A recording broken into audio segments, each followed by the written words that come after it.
சிந்திக்கும் மக்களே, படைத்த இறைவன் ஒருத்தன் இருக்கிறான். அதை உணர்றதுக்கு உண்டான அத்தாட்சிகள் அந்த உலகத்தில் எத்தனையோ கொட்டி கிடக்குது. ஆனால் நம்ம அதை பற்றி அறிஞ்சுக்கிறதுக்கோ உணர்றதுக்கோ நம்ம முயற்சி செய்கிறதே கிடையாது.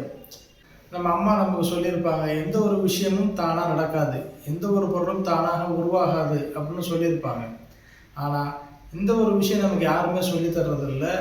அந்த பொருளை உருவாக்குறதுக்கு உண்டான மூலப்பொருளானது அதை உருவாக்கியன்னு ஒருத்தர் இருக்கிறான் அப்படிங்கிறது யாருமே சொல்கிறது கிடையாது.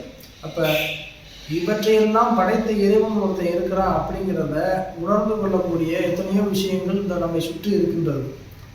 நம்மை சுற்றி உள்ள இந்த இயற்கை தானாக உருவாயிருச்சு, இதை யாரும் உருவாக்கலை என்பதாக நம்ம நினைச்சு கொள்கிறோம்.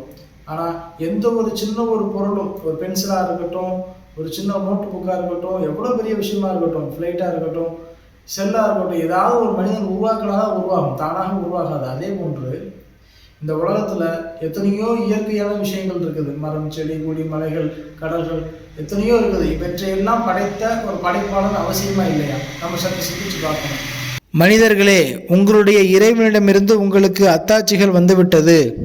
இன்னும் உங்களின்பால் தெளிவான ஒளியையும் நாம் இறக்கி வைத்து விட்டோம். அதாவது இந்த குர்ஆன்.